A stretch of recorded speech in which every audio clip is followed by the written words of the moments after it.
Captaincy is about making right decision whether on the field or off the field. इसलिए मैं country delight पर भरोसा करता हूँ। They deliver 100% pure buffalo milk to my doorstep by 7 AM। Don't just enjoy our matches, enjoy village fresh buffalo milk too. Download the country delight app. మన దేశంలో మళ్ళీ పెరుగుతున్న కరోనా కేసుల గురించి మనం ఎప్పటికప్పుడు మాట్లాడుకుంటున్నాం. 257 కేసెస్ ఉన్నప్పుడు మాట్లాడాను, 1000 కేసెస్ దాటినప్పుడు మాట్లాడాను.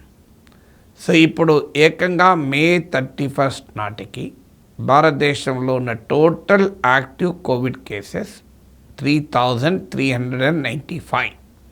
నేను ఇప్పుడు రికార్డ్ చేసే టైంకి ఇంకా పెరిగి ఉండాలి, కానీ మే 31 చివరికి 3395 కేసెస్, 3400 సుమారు. మే 22 రోజు కేవలం 257, ఓన్లీ 257. మే 26 నాటికి 4 రోజుల తర్వాత 1000 చేరుకున్నది, అంటే 400% పెరిగాయి. ఇప్పుడు లాస్ట్ 1 వీక్లో మే 31 నుంచి అంతకు ముందు వారం రోజుల్లో 1200% పెరిగాయి. అయితే ఇక్కడ పర్సంటేజ్ లెక్కించేటప్పుడు ఒక జాగ్రత్త పడాలి. బేస్ తక్కువ ఉన్నప్పుడు పర్సంటేజెస్ చాలా ఎక్కువ కనబడతాయి. అందువల్ల అది స్టాటిస్టికల్ ఇల్యూషన్, అంటే సంఖ్యాపరమైన ఒక తప్పుడు అభిప్రాయాన్ని కూడా ఇస్తుంది. ఇప్పుడు 10 మార్కులు వచ్చినప్పుడు 20 మార్కులు రావడం వేరు, 90 మార్కులు వచ్చినప్పుడు 91 మార్కులు రావడం వేరు. ఇప్పుడు 200 కేసులు ఉన్నప్పుడు 1000 కేసులు కావడం వేరు, 500%. కానీ 1,00,000 కేసులు ఉన్నప్పుడు 5 times పెరగడం అంటే ఏంటి? 5 lakh కేసెస్. 1,00,000 కేసెస్కు 5 lakh కేసెస్కు 250 కేసెస్కు 1000 కేసెస్ అంటే 4 times. 1,00,000 కేసులకు 4 లక్షల కేసులకు తేడా ఎంత ఉంటుంది? అదే 250 కేసుకు 1000 కేసెస్కి అంత తేడా ఉండదు కదా. అందువల్ల మనము నెంబర్ తక్కువ ఉన్నప్పుడు ఈ పర్సంటేజెస్ని బట్టి చూడకూడదు. గతంలో మనకు పవర్ఫుల్ వేవ్స్ వచ్చినప్పుడు కూడా ఇంతకన్నా చాలా వేగంగా పెరిగాయి. అందువల్ల కంపారిటివ్లీ ఇది ఒక కొత్త వేవ్గా భావించి మనం వర్గీకరించలేము. ఇప్పటి వరకు దీన్ని న్యూ వేవ్ అని అంటలేరు, న్యూ స్పైక్ అంటున్నారు. కోవిడ్లో లాంగ్వేజ్లో జాగ్రత్త, స్పైక్ వేరు, వేవ్ వేరు. చాలా ఎక్కువ పెరిగితే న్యూ వేవ్ అంటారు.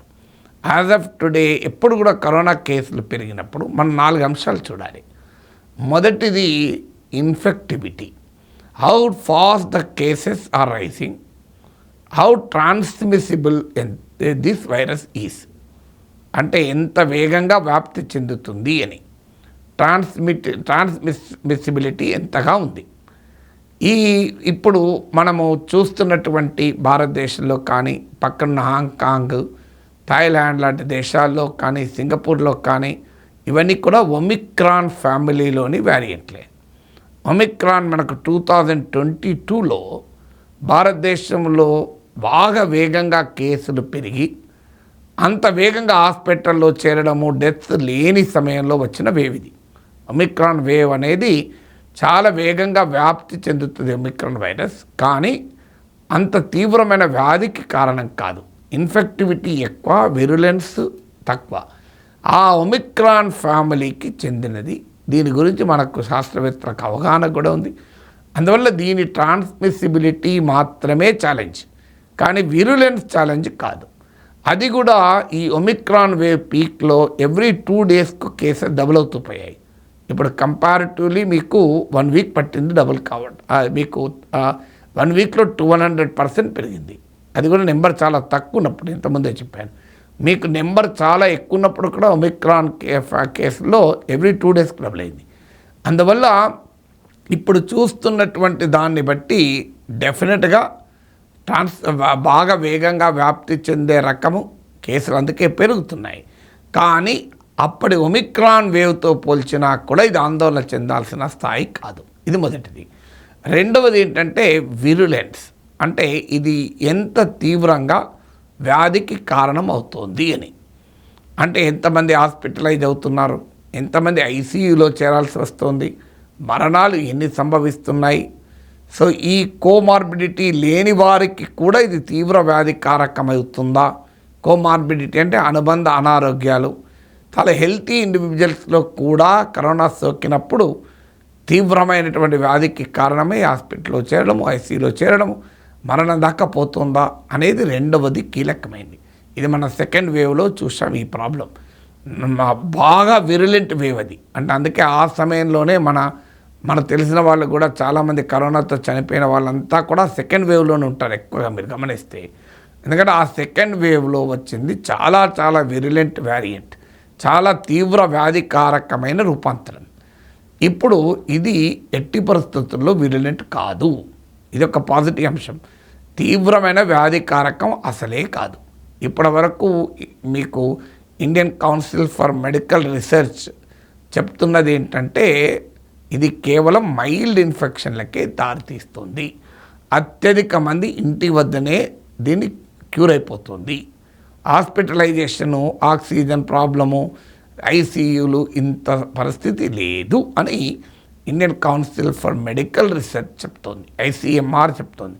ఇది దేశవ్యాప్తంగా Integrated Disease Surveillance Programme IDSP కింద దేశంలో ఎక్కడ కేసులున్నా సెంట్రలైజ్డ్గా ఈ డిసీజ్ సర్వేలెన్స్ ఉంది. మొదట్లో సౌత్ ఇండియాలో పెరిగాయి, కేరళలో బాగా పెరిగాయి, అక్కడ నుంచి మహారాష్ట్ర, ఇప్పుడు మీకు ఈవెన్ ఢిల్లీ, గుజరాత్, బెంగాల్ ఇలా అన్ని రాష్ట్రాలకు వ్యాపించాయి.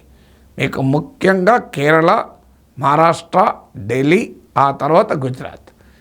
మీకు మరీ ముఖ్యంగా కేరళ, మహారాష్ట్ర కలిపితేనే 50% కేసెస్.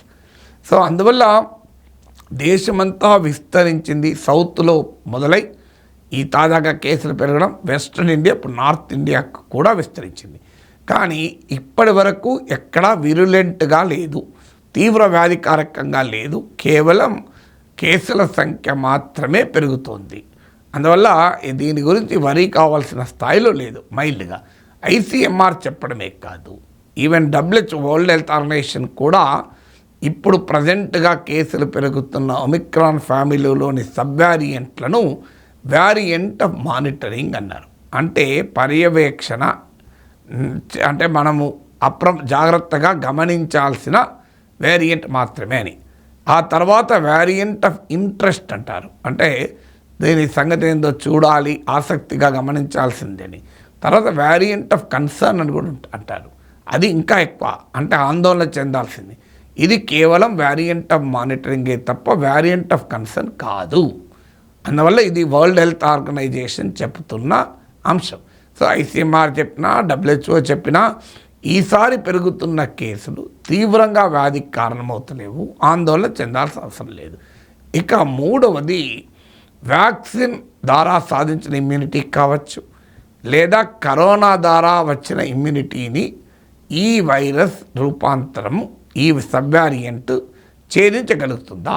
అంటే is this sub variant penetrating the evading అంటారు, evading immunity either acquired through covid contact or through immunization, through vaccination.